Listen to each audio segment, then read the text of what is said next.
بسم اللہ الرحمن الرحیم۔ حدیث نمبر 4، ارکان اسلام پر جنت کی بشارت۔ حضرت انس بن مالک رضی اللہ عنہ سے روایت ہے، وہ کہتے ہیں کہ ہم کو ممانعت کر دی گئی تھی کہ رسول اللہ صلی اللہ علیہ وسلم سے بلا خاص ضرورت کے کچھ پوچھیں، تو ہم کو اس بات سے خوشی ہوتی تھی کہ کوئی سمجھدار بدوی حضور اکرم صلی اللہ علیہ وسلم کی خدمت میں آئے اور آپ سے کچھ پوچھے اور ہم سنیں۔ تو انہی ایام میں ایک بدوی خدمت نبوی میں حاضر ہوا اور عرض کیا، اے محمد صلی اللہ علیہ وسلم، تمہارا قاصد یا مبلغ ہمارے پاس پہنچا تھا، اس نے ہم سے بیان کیا کہ تمہارا کہنا ہے کہ اللہ نے تم کو اپنا رسول بنا کر بھیجا ہے۔ حضور اکرم صلی اللہ علیہ وسلم نے فرمایا، اس نے تم سے ٹھیک کہا۔ اس کے بعد اس بدوی نے کہا، تو بتلاؤ کہ آسمان کس نے بنایا ہے؟ آپ صلی اللہ علیہ وسلم نے فرمایا، اللہ نے۔ اس نے کہا، زمین کس نے بنائی؟ آپ نے فرمایا، اللہ نے۔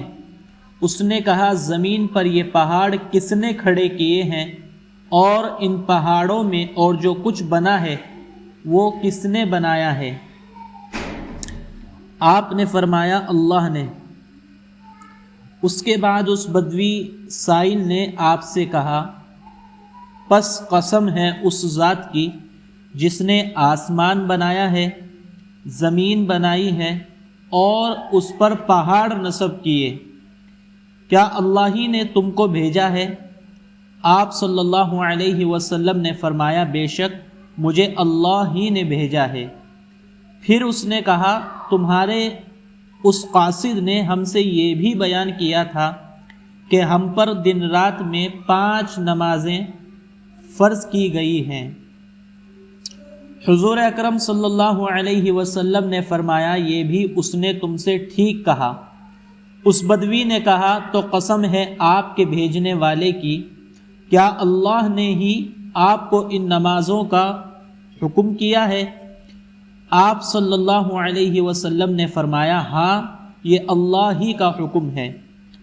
پھر بدوی نے کہا، اور آپ کے قاصد نے بیان کیا تھا کہ ہمارے مالوں میں زکوٰۃ بھی مقرر کی گئی ہے۔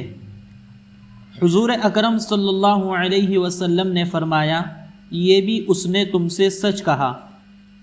اعرابی نے کہا، تو قسم ہے آپ کو بھیجنے والے کی، کیا اللہ نے آپ کو اس کا حکم کیا ہے؟ آپ صلی اللہ علیہ وسلم نے فرمایا، ہاں، یہ بھی اللہ ہی کا حکم ہے۔ پھر اس اعرابی نے کہا کہ آپ کے قاصد نے بیان کیا تھا کہ سال میں ماہ رمضان کے روزے بھی ہم پر فرض ہوئے ہیں۔ آپ صلی اللہ علیہ وسلم نے فرمایا، یہ بھی اس نے سچ کہا۔ اعرابی نے عرض کیا، تو قسم ہے آپ کے بھیجنے والے کی، کیا اللہ نے آپ کو اس کا حکم دیا ہے؟ آپ صلی اللہ علیہ وسلم نے فرمایا، ہاں، یہ بھی اللہ ہی کا حکم ہے۔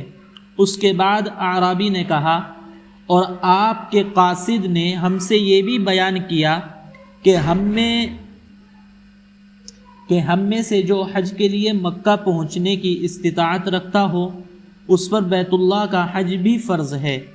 آپ صلی اللہ علیہ وسلم نے فرمایا، یہ بھی اس نے سچ کہا۔ راوی کا بیان ہے کہ یہ سوال و جواب ختم کر کے وہ اعرابی چل دیا، اور چلتے ہوئے اس نے کہا، اس ذات کی قسم جس نے آپ صلی اللہ علیہ وسلم کو حق کے ساتھ مبعوث فرمایا ہے، میں ان میں نہ کوئی زیادتی کروں گا اور نہ ہی کوئی کمی کروں گا۔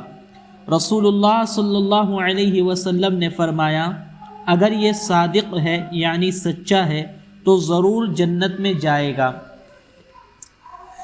شروع حدیث میں سوال کی ممانعت کا جو ذکر آیا ہے اس کا اشارہ قرآن پاک کی آیت یا ایھا الذین آمنوا لا تسألوا عن اشیاء ان تبد لکم تسؤکم کی طرف ہے۔ بات یہ ہے کہ نئے نئے سوالات کرنا انسان کی فطرت ہے، لیکن اس عادت کو آزاد چھوڑ دیا جائے تو نتیجہ یہ ہوتا ہے کہ طبیعتوں کا رجحان سوالوں ہی کی طرف زیادہ بڑھ جاتا ہے اور ان میں باتوں کی کھود کریز زیادہ پیدا ہو جاتی ہے اور عمل اسی نسبت سے کم، نیز اس میں وقت بھی ضائع ہوتا ہے، اور بالخصوص پیغمبر وقت سے زیادہ سوال کرنے میں ایک خرابی یہ بھی ہوتی ہے کہ اس کی جانب سے جواب ملنے کے بعد امت کی پابندیوں میں اضافہ ہو جاتا ہے۔ غرض انہی وجوہ سے غیر ضروری سوالات کرنے کی صحابہ کرام کو بھی ممانعت فرما دی گئی تھی، جس کے بعد وہ بہت ہی کم سوال کرتے تھے اور اس کے آرزو مند رہا کرتے تھے کہ کوئی بدوی آئے اور وہ آپ سے کچھ پوچھے تو ہم کو بھی کچھ سننے کو مل جائے، کیونکہ بیچارے بدویوں کے لیے حضور اکرم صلی اللہ علیہ وسلم کے یہاں بڑی وسعت تھی۔ اور اسی حدیث کی ایک روایت میں حضرت انس رضی اللہ عنہ ہی کی یہ تصریح بھی اس بارے میں مروی ہے کہ بدوی آپ کے یہاں سوالات میں بڑے جری تھے اور جو چاہتے تھے بے دھڑک پوچھتے تھے۔ صحیح بخاری کی اسی حدیث کی روایت میں ہے کہ آخر میں چلتے ہوئے سائل نے یہ بھی بتلایا کہ میں قبیلہ بنی سعد بن بکر کا ایک فرد ہوں، میرا نام ضمام بن ثعلبہ ہے اور میں اپنی قوم کی طرف سے نمائندہ ہو کر آیا ہوں۔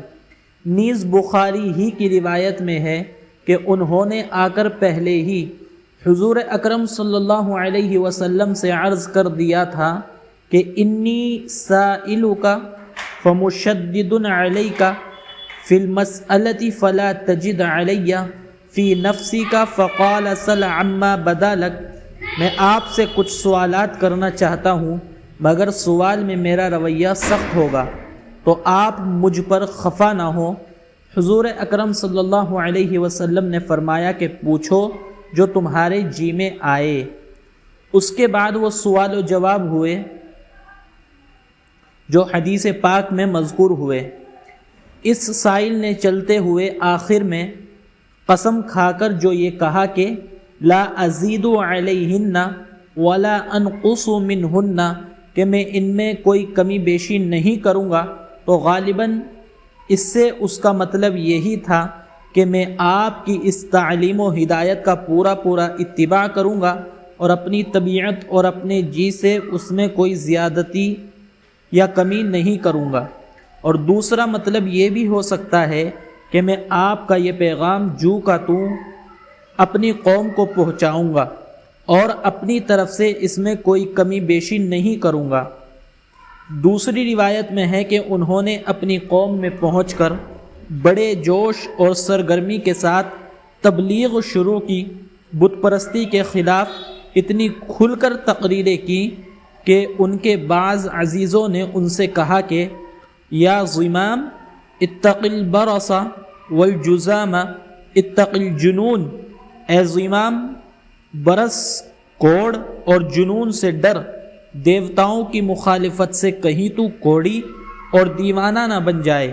مگر اللہ پاک نے ان کی تبلیغ میں اتنی برکت دی کہ صبح کو جو لوگ ضمام کو کوڑ اور دماغ کی خرابی سے ڈرا رہے تھے، شام کو وہ بت پرستی سے بیزار ہو کر اور توحید کے حلقائے بگوش ہو گئے، اور سارے قبیلے میں ایک متنفس بھی غیر مومن نہیں رہا۔